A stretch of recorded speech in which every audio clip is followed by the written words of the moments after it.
Hello everyone, welcome back our channel SR study solution. आज की इस वीडियो में हम ode to a nightingale written by John Keats को डिस्कस करेंगे।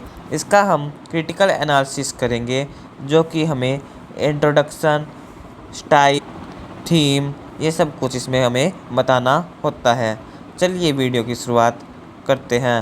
Critical analysis of ode to a nightingale. सबसे पहले हम इंट्रोडक्शन करते हैं। John Keats, a romantic poet, wrote ode to a nightingale in 1819। John Keats, जो कि एक रोमांटिक पोएट थे, उन्होंने 1819 में ओड टू ए नाइटिंगेल लिखा था। It is one of his famous odds, और यह उनकी प्रसिद्ध ओड्स में से एक है। ओड्स क्या होता है? जो किसी व्यक्ति वस्तु विशेष की प्रशंसा करने के लिए लिखी जाती है। The poem shows his feeling of pain, beauty, imagination and the wish to escape from the troubles of human life. इस पोयम में जॉन किट्स के दर्द, सौंदर्य, कल्पना और मानव जीवन की परेशानियों से मुक्ति पाने की इच्छा की भावनाएं झलकती हैं। A thing of beauty is a joy for ever, यानी कि किसी भी वस्तु की सुंदरता हमेशा के लिए बनी रहती है। Theme of the poem.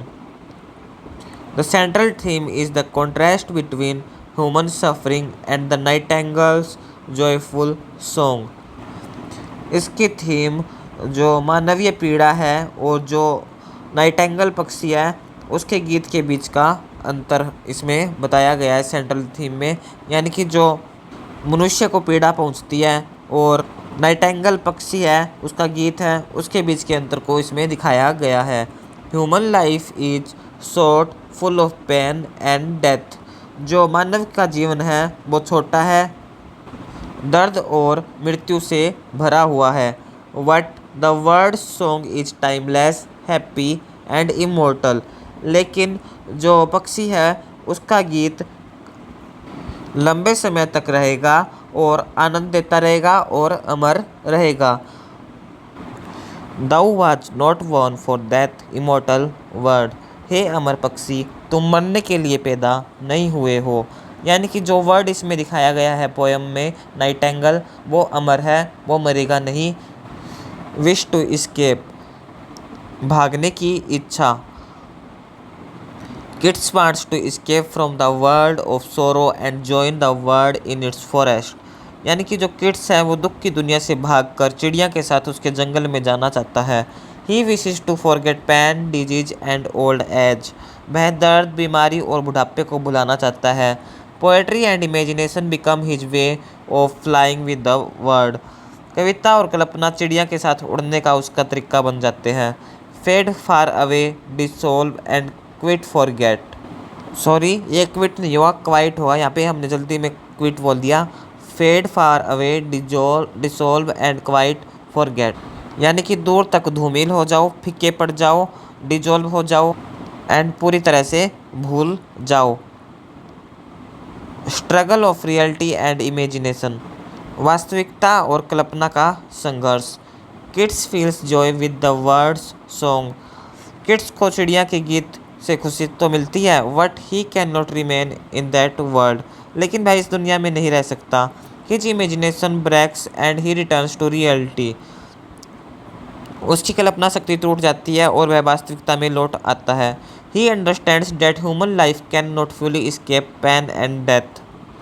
उसे समझ में आ जाता है कि जो मानव जीवन है वो दर्द और मृत्यु से पूरी तरह बच नहीं सकता।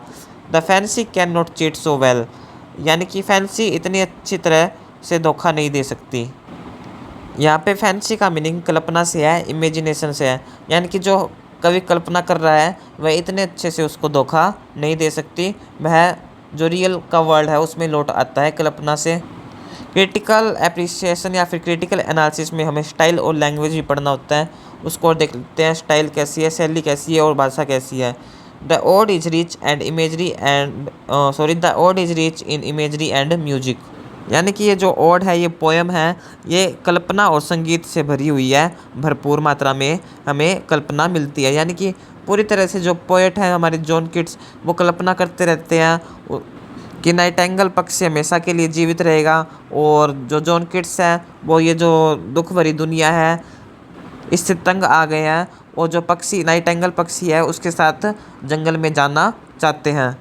लेकिन पोएट को पता है कि ये संभव नहीं है मानव जीवन में, तो फिर वो वापस कल्पना से रियल वर्ल्ड में आ जाता है। ये सब कुछ इस पोएम में होता है। तो ये इस प्रकार से एक इमेजरी क्रिएट कर देता है पोएट हमारे माइंड में, तो इसको हम इमेजरी बोलेंगे। Keats uses sensuous words of sound, taste and sight. Keats ने ध्वनि, जो आवाज़ है, टेस्ट यानी कि जो स्वाद है, एंड साइट दृश्य जो हम देखते हैं, उनके जो भावपूर्ण शब्द है उनका प्रयोग किया है। Like wine, summer, flowers and forest. जैसे कि शराब हो गया, ग्रीष्म का मौसम हो गया, गर्मी हो गई, फूल और जंगल हो गए, इनकी तरह इनका प्रयोग किया है। The style is romantic, musical and emotional. और जो शैली है वो रोमांटिक, संगीतमय और भावनात्मक है। ये स्टाइल और लैंग्वेज हमें लिखना होता है। My heart aches and a drowsy numbness pains. यानी कि मेरा दिल दुख रहा है और एक नींद भरी सुन्नता से पीड़ा हो रही है। Conclusion. The poem is a fine example of romantic poetry. यह पोएम रोमांटिक पोएट्री का एक अच्छा उदाहरण है। It shows the conflict between reality and imagination. यह वास्तविकता और कल्पना, लाइफ एंड आर्ट, नश्वरता और अमरता, मोरालिटी एंड इमोर्टेलिटी। यानी कि लाइफ एंड आर्ट, जीवन और कला, मोर्टेलिटी एंड इमोर्टेलिटी, जो नश्वरता और अमरता है उसके बीच के संघर्ष को दिखाती है। Ode to a nightingale remains a masterpiece of Keats genius. Odes to nightingale Keats की प्रतिभा की एक सर्वश्रेष्ठ रचना बनी हुई है। ब्यूटी इज ट्रूथ, ट्रूथ भी। सौंदर्य सत्य है, सत्य ही सत्य है।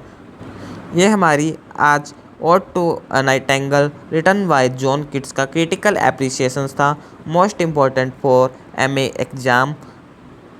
आई होप आपको यह वीडियो पसंद आई होगी। वीडियो पसंद आई है, वीडियो को लाइक कीजिएगा, चैनल को सब्सक्राइब कीजिएगा। Thank you.